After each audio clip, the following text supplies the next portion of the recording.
बिस्मिल्लाहिर्रहमानिर्रहीम, अस्सलाम वालेकुम। नूरुल आपकी खिदमत में हाज़िर है। इमरान खान साहब को नोबल इनाम मिलने जा रहा है, तो होगा क्या? इनाम मिलने का जब ऐलान होगा तो इमरान खान साहब जेल से निकलेंगे, जुलूस निकलेगा, गाड़ियों में, जहाज़ में बैठकर, और फाइनली वो अपना इनाम लेने के लिए चले जाएंगे।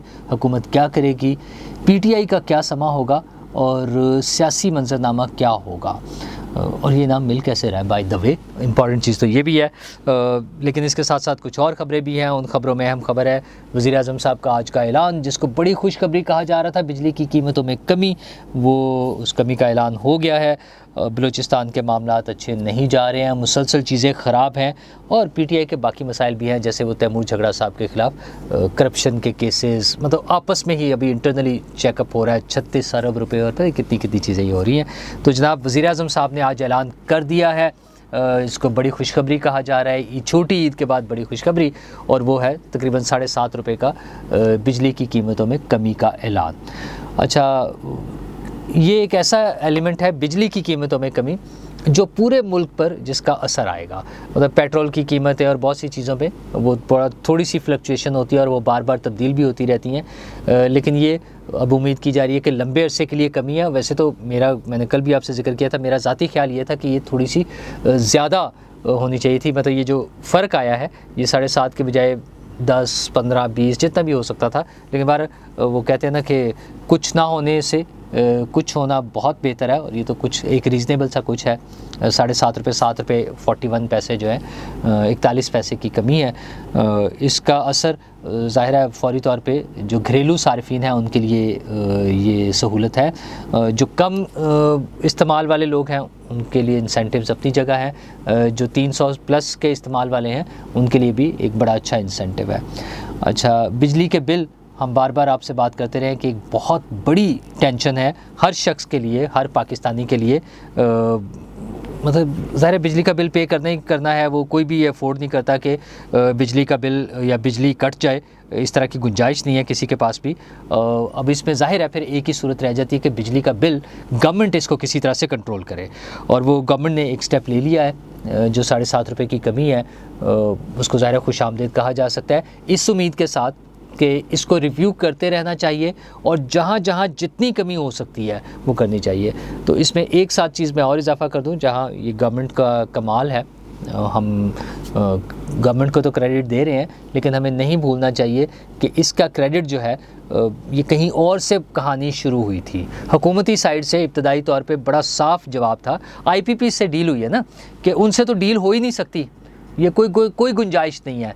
लेकिन फिर कुछ लोगों ने आवाज़ उठाई, बातें शुरू हुई, और उन पे इल्ज़ाम ये लगा, गौहर एजाज साहब ने जब ये बात शुरू की और कुछ और लोगों ने, कि ये तो फ़ौज करवा रही है। भाई फ़ौज ने करवाया है, जैसे भी हुआ है, वज़ीर आज़म साहब ने कराया है जी, चले यूँ कह लें। जिसने भी किया बहुत अच्छा काम किया है, लोगों के लिए सुख का सांस लेने की एक बात है, थोड़ा बहुत जितना भी हुआ है, और इसी के साथ, इस उम्मीद के साथ कि हुकूमत मज़ीद कोशिश करेगी। और ये एक एलिमेंट है, बिजली के बिल में कमी, पेट्रोल की कीमतों में कमी। असल में इन चीज़ों में ना टैक्स बहुत ज़्यादा है, उसकी रेशो जो है असल कॉस्ट से वो बहुत ज़्यादा है, तो उसमें जितनी कमी की जा सकती है अपने सिस्टम को देखते हुए वो हुकूमत को करनी चाहिए, और लोगों को रिलीफ देना चाहिए। और जनाब दूसरी तरफ जो मसाइल हैं मुल्क के, महंगाई और इनके साथ साथ अमन व अमान का मसला है, और उसी में एक मसला बलूचिस्तान का मसला भी है। वहाँ पर हालात इतने बेहतर नहीं हैं, बहुत से मसाइल चल रहे हैं, जिसमें मस्तोंग में धरना भी था, और BNP के साथ हुकूमत के मुज़ाकरात 2 रोज़ कबल जब ऐलान हुआ कि वो नाकाम हो गए हैं, तो वो धरना तो जारी था। तो अब सरदार अख्तर मैंगल ने ऐलान किया है कि वो धरना जो है कोयटा की तरफ लॉन्ग मार्च की शक्ल इख्तियार कर लेगा। तो ज़ाहिर है सियासी हुकूमतें हैं, और उनको इसको सियासी अंदाज में निमटना होगा। ताकत से निमटना कोई कमाल नहीं है। यहाँ पर जो धरना देकर बैठे हैं या जो लॉन्ग मार्च कर रहे हैं, इसका मतलब है वो सियासी रास्ता इख्तियार कर रहे हैं। एक दहशतगर्दी वाला है, जो दहशतगर्दी वाले हैं उनके साथ सख्ती से निमटना बिल्कुल जायज़ है, बड़ा फेयर है कि जो गाड़ी को, ट्रेन को रोक कर दहशतगर्दी करें, या बस को रोक कर दहशतगर्दी करें, या पुलिस पर या फ़ौज पर हमला करें, जो भी दहशतगर्दी की कोई भी शक्ल हो, उनके साथ सख्ती से निमटना चाहिए जो मुमकिन हद तक है। लेकिन जो लोग सियासी रास्ता इख्तियार कर रहे हैं, एहतजाज कर रहे हैं, धरना दे रहे हैं, जुलूस निकाल रहे हैं, लॉन्ग मार्च की बात कर रहे हैं, उनके साथ सियासी डायलॉग भी करना होगा, उनके साथ सियासी अंदाज में डील करना होगा। मसाइल को हल करना है, बलूचिस्तान हो, केपी हो, सिंध हो, पंजाब हो, जहाँ भी इश्यूज़ हैं उनको एड्रेस करने की ज़रूरत है। सिंध में भी पानी के वो जो नहरों के मसले पर इशू चल रहा है, मेरे ख्याल में उसको भी अल्टीमेटली हमें सियासी अंदाज में डील करना होगा। आसिफ जरदारी साहब बीमार हो गए थे, उनके बारे में भी रिपोर्ट है कि उनकी जो ब्लड रिपोर्ट्स हैं वो थोड़ा सा बेहतर आ रही हैं, तो चंद रोज़ में उन्हें हॉस्पिटल से छुट्टी मिल जाएगी। आसफा भुट्टो तो चली गई थी उनसे मिलने के लिए, बिलावल भुट्टो साहब लाड़काना में बिज़ी हैं, ज़ाहिर है वो बरसी का इवेंट आ रहा है तो उसमें वो मसरूफ़ होंगे, लेकिन उनका ना जाना, हॉस्पिटल ना जाना आसिफ जरदारी साहब को देखने के लिए, वो भी एक इंडिकेशन है कि आसिफ जरदारी साहब की तबीयत बेहतर है या वो आउट ऑफ डेंजर हैं। तो ये सियासी सीन चल रहा है। तो इसके साथ साथ जो एक बड़ी अहम ख़बर है वो है जनाब पीटीआई और इमरान खान साहब। और इमरान खान साहब के हवाले से बड़ी ख़बर ये है कि जनाब उन्हें नोबल इनाम मिल रहा है। अब तो अखबारात में जिस तरह से ख़बरें लग रही हैं, मैं डॉन की वेबसाइट पे देख रहा था कि उस इमरान खान की नॉमिनेशन करने वाली पार्टी को तनकीद का सामना, तो बज़ाहिर उससे ये लग रहा है कि जैसे नॉमिनेशन हो गई है और इसलिए तनकीद का सामना है। अच्छा, ये किसने है? तो वो नॉर्वे की जो एक पार्टी है, पॉलिटिकल पार्टी जो है नॉर्वेजियन, उसने पैट्रियट सेंट्रम जो है उन्होंने इसकी नॉमिनेशन किया। वो एक साहब हैं कियर लेप्सन, जो पार्टी के सरबराह भी हैं, और उनकी पार्लियामेंट में कोई नुमाइंदगी नहीं है ऑलरेडी। अच्छा, वो असल में वो ये चाह रहे हैं कि पाकिस्तानी क्राउड जो है वहाँ पर उनको अट्रैक्ट करके इमरान खान के नाम पर और उनसे वोट लिए जाएं और किसी तरह से पार्लियामेंट में वो पहुँच जाए। अच्छा, पिछले दिनों शहबाज गिल साहब वहाँ गए हैं, उन्होंने कोई MOU साइन किया। ज़ाहिर है वो यही सारी सीरीज़ थी। इसमें 2-3 एलिमेंट्स हैं। एक तो ज़ाहिर अपना क्राउड को चार्ज अप रखने के लिए, और झूठ बोलने से तो खैर मसला ही कोई ना। इसमें तो इमरान खान साहब अभी जेल में है। इमरान खान साहब का तो मुझे बार बार, वो पहले भी मैंने कई दफ़ा जिक्र किया, याद आता है कि इब्तदाई दिन थे इनके वज़ीर-ए-आज़म बनने के बाद, तो सहाफ़ी वहाँ बैठे हुए थे, तो वज़ीर-ए-आज़म साहब ने ऐलान किया, उस वक्त के वज़ीर-ए-आज़म यानी इमरान खान साहब ने उन्हें बताया कि वो फ़्रांस के सदर का फ़ोन आया मुझे, तो मैंने इनकार कर दिया कि मैं आप लोगों के साथ बिज़ी हूँ, तो मैंने फ़ोन सुनने से इनकार कर दिया। अच्छा, मतलब आप सोचें कि अपने आप को बड़ा साबित करने के लिए, फड़ मारने के लिए, अपनी बड़ाई दिखाने के लिए किस तरह से झूठ बोल लेते हैं ये लोग। और फिर बाद में फ्रेंच एम्बेसी को इसकी वजाहत देनी पड़ी थी कि इस तरह से फ़ोन शोन नहीं आते, मतलब था कि कोई फ़ोन नहीं किया, बकवास कर रहे हैं, मतलब फजूल बात कर रहे हैं ये।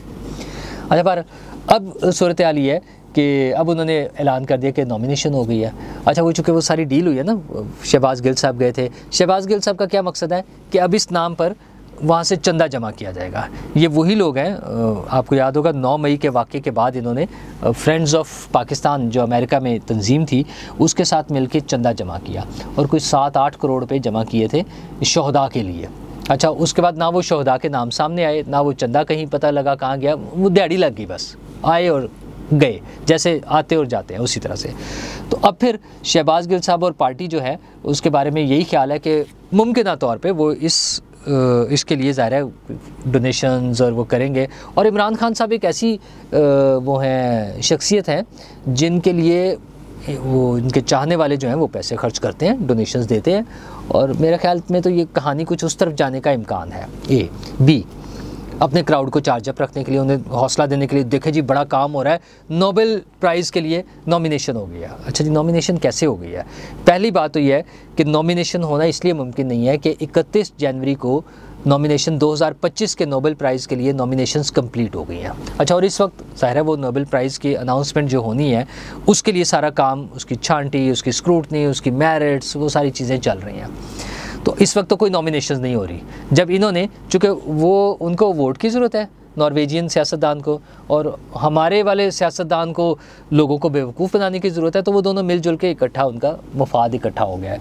तो वहाँ पर वो 31 जनवरी तक होनी थी, वो नॉमिनेशंस कंप्लीट हो चुके हैं 2025 के लिए, और वो टोटल नॉमिनेशंस जो हैं 338 नॉमिनेशंस हुई हैं, जिसमें से 244 इंडिविजुअल्स हैं, 244, और 94 ऑर्गेनाइजेशंस हैं।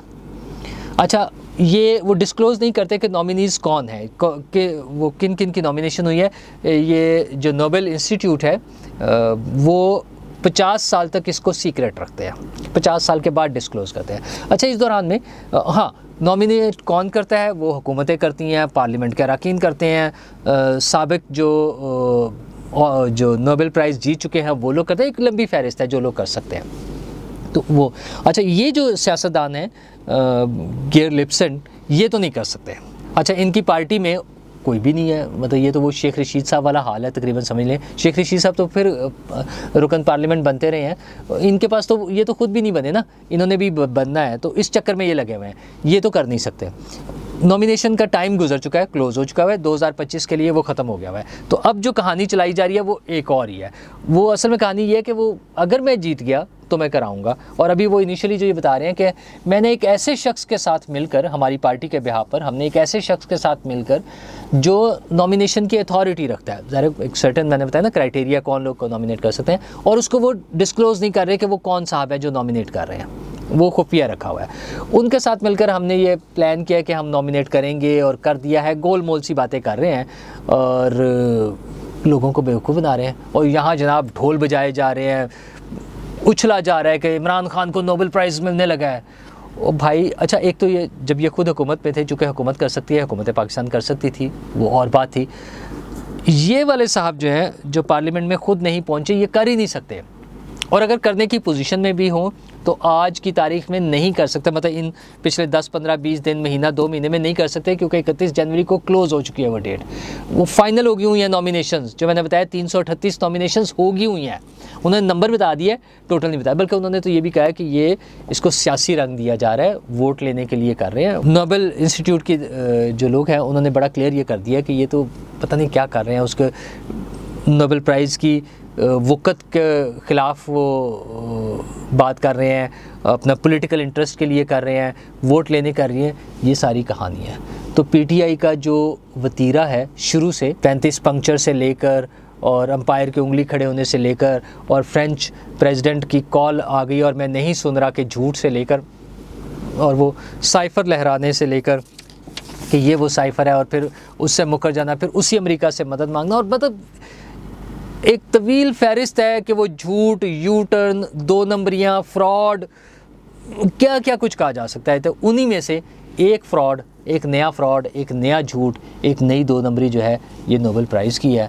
और इमरान खान साहब का नोबेल प्राइज़ यही है कि वो फ़िलहाल अंदर है, और उनसे मुलाकातों के लिए भी अजीब व गरीब सीन है। उनकी अपनी हमशीरा साहिबा रो रही हैं कि ये किन लोगों को भेज दिया है। वो अली अमीन गंडापुर की मुलाकात हुई ना कल, तो साथ ही उनका भी बाद में ट्वीट आ गया था कि ये क्या, ये किन को भेज दिया है।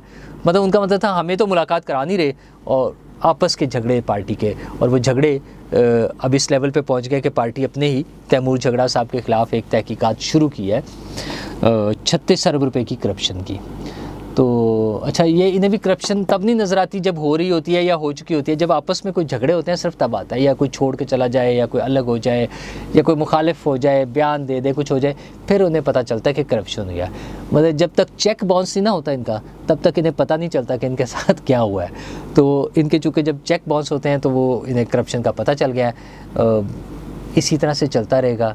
दुआ ये करनी चाहिए कि स्टेबिलिटी आए, ये सियासी झगड़े अपनी जगह चलते रहें, दुनिया भर में होते हैं, चलते चाहिए, उससे कोई फ़र्क नहीं पड़ता, लेकिन मुल्क का निज़ाम दरहम बरहम नहीं होना चाहिए।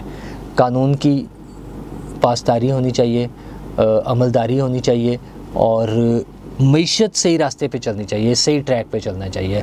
आज की जो बिजली की कीमतें कम होने की ख़बर है वो एक मुस्बत इशारिया है, मुस्बत वो पता चल रहा है कि चीज़ें ठीक होने की तरफ जा रही हैं। तो लेट्स होप कि हम एक बेहतर, खुशहाल और पुरअमन पाकिस्तान की तरफ बढ़े। शुक्रिया।